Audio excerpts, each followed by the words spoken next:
Hello friends, welcome to Dhana's tips. இன்றைக்கி நம்ம பாரம்பரியமான முறையில் அரிசி புட்டு எப்படி பண்ணுறதுன்னு பார்க்கலாம்.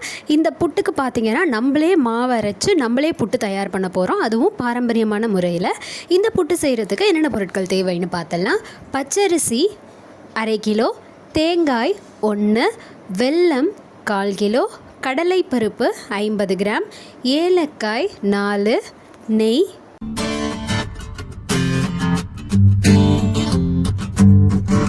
பச்சரிசியை 1/2 மணி நேரம் ஊற வச்சு அதை நல்லா களைஞ்சிக்கலாம்.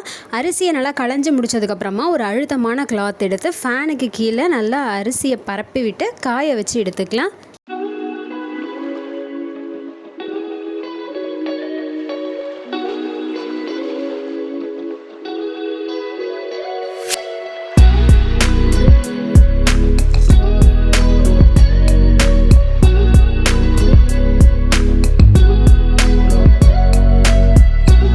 பதினஞ்சுலேருந்து 20 நிமிஷத்துக்குள்ளேயே பார்த்திங்கன்னா அரிசியில் உள்ள தண்ணி எல்லாமே போய் அரிசி நல்லா நமக்கு காஞ்சிருச்சு.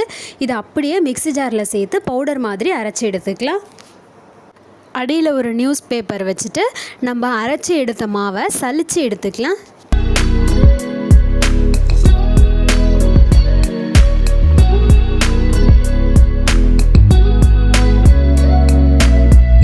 மாவு எல்லாத்தையும் நல்லா சலித்து முடித்ததுக்கப்புறமா இட்லி பாத்திரத்தில் அடியில் தண்ணி ஊற்றி தண்ணியை கொதிக்க வச்சுக்கலாம். தண்ணி கொதிச்சுட்டு இருக்கும்போதே இட்லி தட்டு வச்சு அது மேலே இட்லி துணியை வச்சு நம்ம சலித்து எடுத்த மாவை அந்த துணியில் கொட்டிடுவோம். மாவு எல்லாத்தையும் கொட்டி முடித்ததுக்கப்புறமா அந்த இட்லி துணியை நல்லா மடக்கி விட்டு வச்சு இட்லி பாத்திரத்தில் வச்சு வேக வச்சு எடுத்துக்கலாம். 10 நிமிஷமாவது இது வேகணும். அரிசிக்கு அரிசி அதை வேக வைக்கிற டைமிங் மாறுபடும். மாவு நல்லா வெந்துட்டு அப்படின்னா உங்களுக்கு அந்த மாவோட வாசனை வர ஆரம்பிக்கும். அது வரைக்கும் நீங்கள் வேக வச்சுக்கோங்க. அடுத்து நம்ம கடலைப்பருப்பை நல்லா வேக வச்சு எடுத்துக்கலாம். இப்போ கடலைப்பருப்பு பார்த்திங்கன்னா நமக்கு நல்லா வெந்துருச்சு. தேங்காவை துருவி எடுத்துக்கலாம்.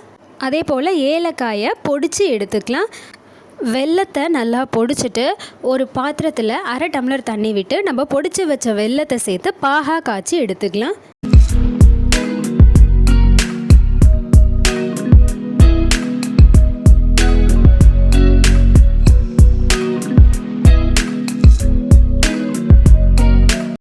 வெல்லம் நமக்கு நல்லா பாகா தயாராகிடுச்சு. இப்போ இந்த சமயத்தில் நம்ம துருவி வச்ச தேங்காய் துருவலை இதில் சேர்த்துடலாம். தேங்காய் துருவல் சேர்த்து முடித்ததுக்கப்புறமா நம்ம பொடிச்சு வச்ச ஏலக்காய் பவுடரையும் சேர்த்துட்டு நம்ம வேக வச்சு எடுத்த கடலைப்பருப்பையும் இதில் சேர்த்துட்டு நல்லா மிக்ஸ் பண்ணி விட்டுக்கலாம்.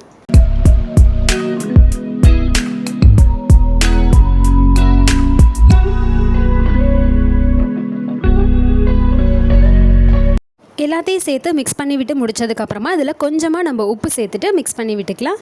10 நிமிஷத்துலேயே பார்த்திங்கன்னா மாவு நல்லா வெந்து எனக்கு வாசனை வர ஆரம்பிச்சிருச்சு. இப்போ இட்லி பாத்திரத்தை அடுப்புலேருந்து இறக்கி அந்த துணியிலேருந்து மாவு எடுத்து இந்த மாதிரி ஒரு அழுத்தமான கிளாத் வச்சு நம்ம வேக வச்சு எடுத்த மாவை ஃபுல்லாக பரப்பி விட்டு இந்த மாதிரி கட்டி இருந்தால் அந்த கட்டி எல்லாத்தையும் உடச்சி விட்டுட்டு நல்லா வெயிலில் காய வச்சு எடுத்துக்கலாம். மாவில் கட்டிலாம் இல்லாமல் உடச்சி விட்டு காய வச்சு எடுத்தாச்சு.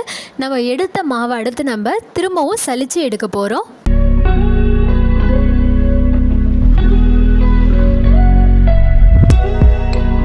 இப்போ மாவு பார்த்திங்கன்னா நமக்கு நல்லா நைஸாக தயாராகிடுச்சு.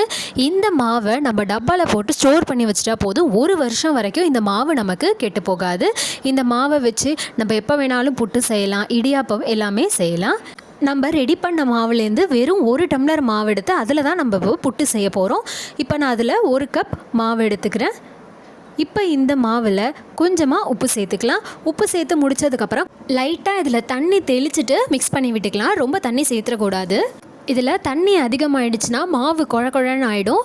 நமக்கு இது இப்போ மாவை நல்லா லைட்டாக தண்ணியை தெளித்து மிக்ஸ் பண்ணி விட்டு கையை வச்சு இந்த மாதிரி பிடிச்சி பார்த்தா கொழுக்கட்டை மாவு பதத்தில் வரணும். கையிலலாம் ஒட்டக்கூடாது. இதில் நம்ம தண்ணியே தெளிக்காமல் வேக வச்சோம் அப்படின்னா மாவு வேகாது. அதனால தான் லைட்டாக இதில் தண்ணி தெளிச்சுட்டு நல்லா மிக்ஸ் பண்ணி விட்டுக்கிறோம். இப்போ மாவில் எந்த கட்டியும் இல்லாமல் மாவு அருமையாக தயாராகிடுச்சு. இப்போ இந்த மாவை நம்ம வேக வச்சு எடுத்துக்கலாம். முதல்ல நம்ம வேக வச்ச மாதிரியே இட்லி துணி போட்டு இட்லி துணி மேலே நம்ம மாவு எல்லாத்தையும் கொட்டி இட்லி துணியை மூடி வேக வைக்க போகிறோம். 5லேருந்து 10 நிமிஷம் வரைக்கும் வேக வச்சா போதும். அதே போலவே வாசனை வர ஆரம்பிக்கும். அது வரைக்கும் நம்ம வேக வச்சுக்கலாம்.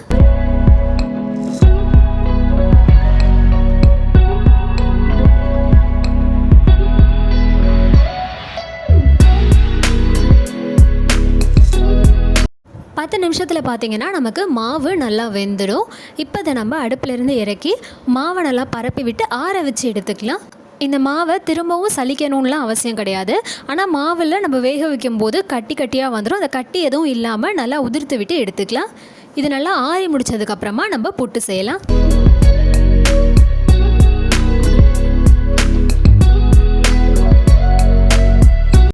மாவு நல்லா ஆறிடுச்சு.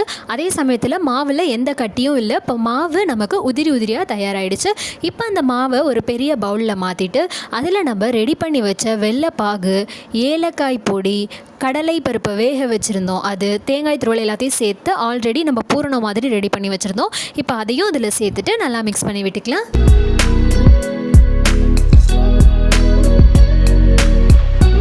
மிக்ஸ் பண்ணி விட்டு முடித்ததுக்கப்புறமா நம்ம அதில் டேஸ்ட்டுக்காகவும் வாசனைக்காகவும் கொஞ்சமாக அதில் நெய் சேர்த்துட்டு நல்லா மிக்ஸ் பண்ணி விட்டுக்கலாம்.